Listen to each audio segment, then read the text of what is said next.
अगर झारखंड में कानून व्यवस्था है, अगर झारखंड में न्यायपालिका है, अगर झारखंड में विधायिका है, तो क्यों न जेपीएससी, झारखंड लोक सेवा आयोग का अध्यक्ष, झारखंड लोक सेवा आयोग सचिव और झारखंड लोक सेवा आयोग के परीक्षा नियंत्रक समेत जितना भी संलिप्त घोटालेबाज पदाधिकारी है उस पर कानूनी कार्रवाई क्यों नहीं होगा। और अगर इतनी बड़े अपराधी का कानूनी कार्रवाई नहीं होगा तो समझा जाता है कि उस राज्य का झारखंड सरकार विफल है।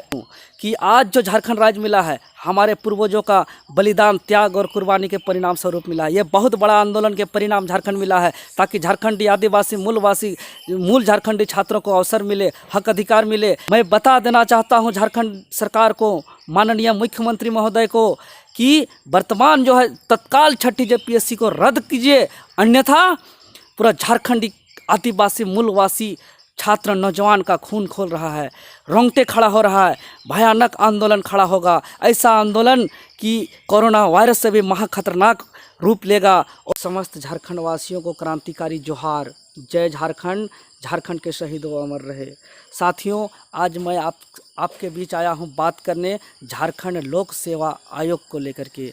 आज पूरी दुनिया के लोग झारखंड लोक सेवा आयोग को थू थू कर रहे हैं और लाजिम भी है, क्योंकि जेपीएससी शुरू से ही विवादित के घेरे में है। और अगर बात रही छठी जेपीएससी की तो पिछले 4 सालों से निरंतर आंदोलन चल रहा है सड़क से सदन तक।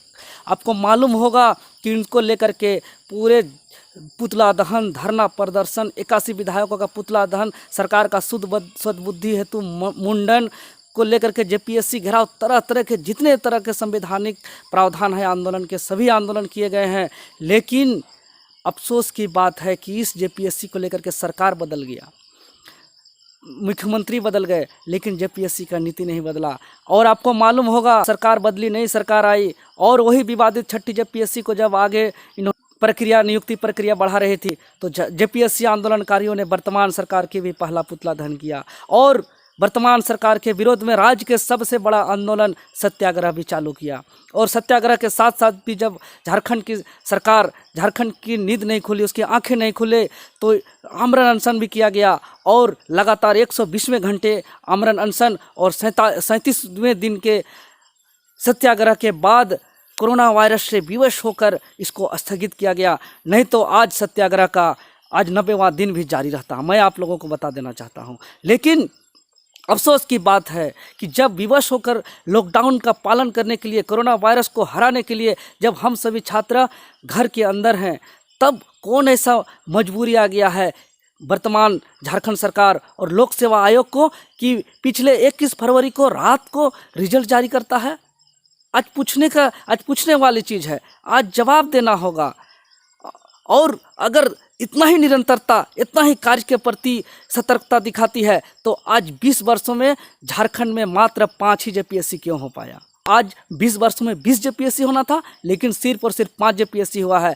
और इतना विभाजित होने के बावजूद भी जब हम लोग मजबूरी में विवश होकर सब घर में हैं और रिजल्ट जारी होता है तो झारखंडी आदिवासी मूलवासी भाइयों बहनों साथियों सुन लीजिए, ये बहुत बड़ा षड्यंत्र है गैर झारखंडियों को प्रशासनिक पद में बैठाने का और झारखंडी आदिवासी मूलवासी को का अवसर को कम करने का। क्योंकि बाकी से शुरू से विवादित के घेरे में है जेपीएससी, लेकिन जब छठी जेपीएससी की बात मैं बता देना चाहता हूँ, इसमें महाषड्यंत्र है, इसमें इतना धांधली है, इतना अत्याचार, जुर्म, शोषण है कि अब बात करने के लायक नहीं है।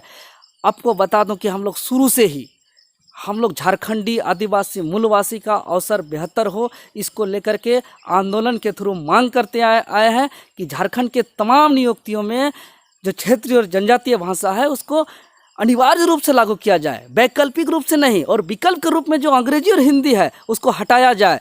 लेकिन हमारी मांग को आज तक नज़रअंदाज किया गया और उल्टा कर दिया जेपीएससी में। अंग्रेजी और हिंदी को तो क्षेत्रीय और जनजाति के भाषा से हटाने के बजाय उसमें जो अनिवार्य पेपर है साफ साफ लिखा हुआ है, it will be only qualifying paper.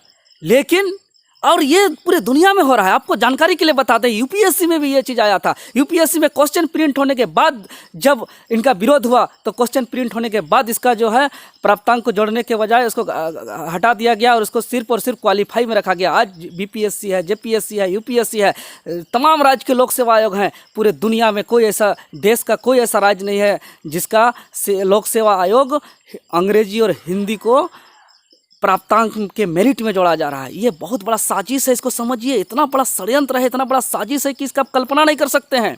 ये इतना बड़ा साजिश है कि इससे अगर ये चीज़ सच में पूरे लागू हो जाता है तो झारखंडी आदिवासी मूलवासी अवसर से वंचित हो जाएंगे और गैर झारखंडियों का यहाँ बोलबाला होगा, क्योंकि क्षेत्रीय और जनजातीय का भाषा का प्रावधान इसलिए किया जाता है कि झारखंडी को झारखंड में झारखंडी को अवसर मिले, आदिवासी मूलवासी को अवसर मिले। लेकिन अगर अंग्रेजी और हिंदी का पेपर 1 को मेरिट लिस्ट में पूर्ण प्राप्तांक को अगर जोड़ा जाएगा तो एक तरह से बहुत बड़ा साजिश है। कैसे, इस बात को समझिए।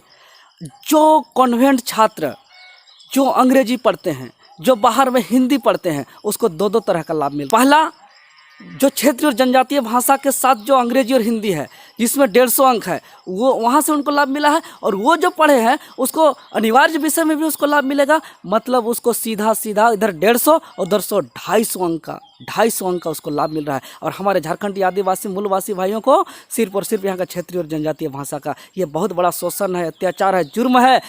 मैं आप तमाम झारखंडियों से आग्रह, नम्र निवेदन, विनती करता हूँ कि आप लोग जागिए, उठिए, आंदोलन में साथ दीजिए, लड़िए, झारखंड को बचाइए, क्योंकि ये संवैधानिक अधिकार है। और संवैधानिक अधिकार देने वाले महापुरुष ने कहा है कि अगर आपका अधिकार का हनन हो रहा है, अगर आपका हक अधिकार छीना जा रहा है, तो घर के अंदर बैठ के रहना एक तरह से समाज के लिए आप क्रिमिनल हैं। इसीलिए आप उठिए, जागिए, लड़िए और सवाल कीजिए। इसके अलावा बहुत गड़बड़ी है, ये तो एक बहुत बड़ा घोटाला है, महा घोटाला है, षड्यंत्र है, साजिश है बाहरियों को लाने वाला। इसके अलावा मैं बता देना चाहता हूं कि जो गड़बड़ी पीटी में हुई थी, जो आरक्षित वर्ग के अभ्यर्थी अनारक्षित श्रेणी से ज़्यादा भी मार्क्स लाने पर उसको अनारक्षित श्रेणी में नहीं दिया गया, वो आपका मेंस एग्जाम में भी दिया गया है। इसका एक आपका उदाहरण आपको बता देता हूं कि BC2 का अभ्यर्थी है जिसका क्रमांक है 68015920। ये अभ्यर्थी सब अर्हता रखता है आरक्षण प्राप्त करने का और इसका मार्क्स भी अनारक्षित अभ्यर्थी से ज़्यादा है, लेकिन उसका परीक्षा परिणाम आरक्षित वर्ग में ही किया जाता है और उसको पुलिस सेवा का पद दिया जाता है, जबकि इसको अनारक्षित वर्ग का प्रशासनिक पद में दिया जाना चाहिए। इसके अलावा ऐसे बहुत अभ्यर्थी हैं जो कट ऑफ मार्क्स से भी कम लाया है, जिसको पास कर दिया गया है, और ऐसे बहुत अभ्यर्थी हैं जो कट ऑफ मार्क्स के बराबर लाए हैं, उसको फेल किया गया। आपको एग्जाम्पल के लिए बता देता हूँ कि कट ऑफ मार्क्स से कम लाकर भी पास हुआ एक है महेंद्र महतो, जो BC1 में आता है। झारखंडी भाइयों बहनों, ये बहुत बड़ा अत्याचार है, शोषण है, जुर्म है। आज सवाल कीजिए वर्तमान मुख्यमंत्री को, अगर झारखंड में कानून व्यवस्था है, अगर झारखंड में न्यायपालिका है, अगर झारखंड में विधायिका है, तो क्यों न JPSC, झारखंड लोक सेवा आयोग का अध्यक्ष, झारखंड लोक सेवा आयोग सचिव और झारखंड लोक सेवा आयोग के परीक्षा नियंत्रक समेत जितना भी संलिप्त घोटालेबाज पदाधिकारी है उस पर कानूनी कार्रवाई क्यों नहीं होगा? और अगर इतनी बड़े अपराधी का कानूनी कार्रवाई नहीं होगा तो समझा जाता है कि उस राज्य का झारखंड सरकार विफल है।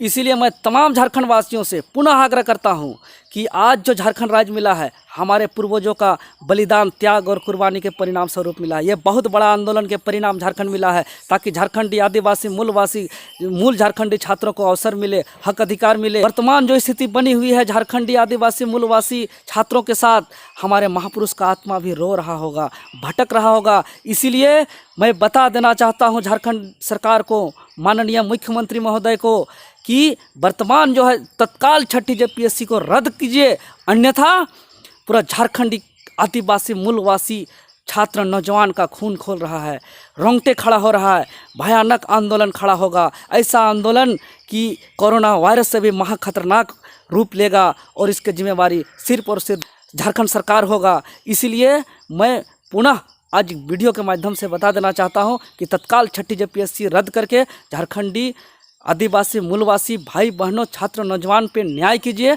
उसका हक अधिकार दीजिए, अन्यथा उग्र आंदोलन होगा। धन्यवाद। जोहार।